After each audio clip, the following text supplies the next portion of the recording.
Bună și bine v-am găsit la un nou clip de pe acest canal. Astăzi ne vom juca Life is a Game. În acest joc trebuie să îți faci viața un fel. De ce decizie ei, așa se va schimba viața ta. Exact ca în viața reală. Hai să începem. După cum vedeți, la început suntem un bebeluș micuț. Deja. Hai să ne ducem în brațele părinți. Trebuie să luăm cât mai multe chestii de genul ca să ne putem dezvolta. Da? Acum ne vom da pe de-aia. Uite, acum suntem bebeluși. Adică nu bebeluși, de ăștia copilaj mai mari un pic. Cam vreo 5 ani, cam așa zic eu. Ok, și trebuie să iei cât mai multe chestii de astea. Acum trebuie să alegem ce vom fi. Hai, jucători de fotbal. Da. Ok. Suntem deja la școală. Frate, stai că... Ok. Hai să ne facem un prieten, un friend. Ok.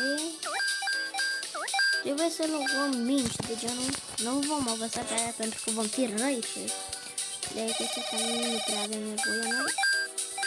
Ok, trebuie să ne străduim să luăm mingile pentru că asta este hobby-ul nostru. Adică asta ne place să facem. Ok, văd că deja am ajuns maturi. Bănuți, hai să luăm.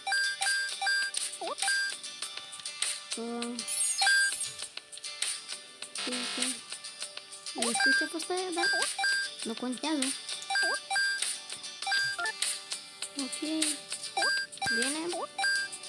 Trebuie să ne facem bănuți ca să cumpărăm mașina. Da. Și ca să...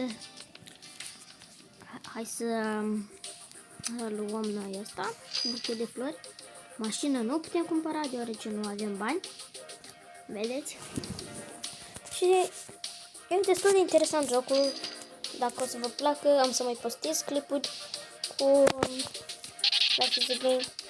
Și acum trebuie să ne alegem, cum să zic, idica. Hai să... Asta, hai. Nu contează care. Hai, mă. Bă, dar de ce mă? Ok, hai că m-am prins.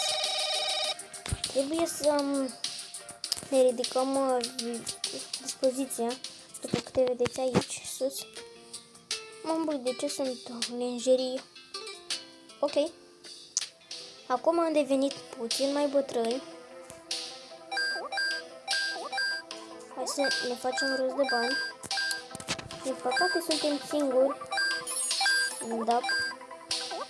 Să luăm gemuri. Nu prea mă pricep la jocul ăsta că... Da. Și uitați-vă cum sar acum de mamă. Chiar e interesant jocul. Bine, acum cred că trebuie să ne dăm noi mingiuța asta ca să ne regenerăm un pic. Mamă, ce casă avem pentru că n-am cumpărat. Ups, trebuie să sărim peste chestiile alea, ceasurile astea. Nu mai avem șanse ca să trăim mai mult, dar ne străduim. Nu mai putem sări, din păcate. Oh, shit.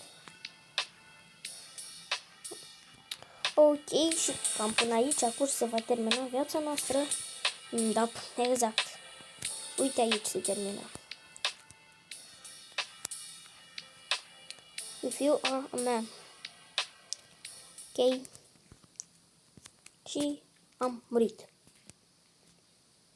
Asta este prietenul nostru. Să trecem peste astea. Hobby. Ok, he listens to find problems at times. Da. Aici genul îți povestește cam ce ai făcut tu. Da, în viață, adică. Și acum ne trece prin tot ce am făcut. Hai să vedem. Mamă. Aici, da. Gen acum ne va spune dacă eram sigur ceva de genul că am făcut chestiile astea și ne va arăta ce am făcut. Ok. Și cam atât a fost viața noastră. A fost 5 minute. Cam atât a durat viața noastră. Ok, reclame. Bun, și cam atât cu acest episod. Cu voi a fost Beast. Nu uitați să lăsați un like și un subscribe. Pa, pa!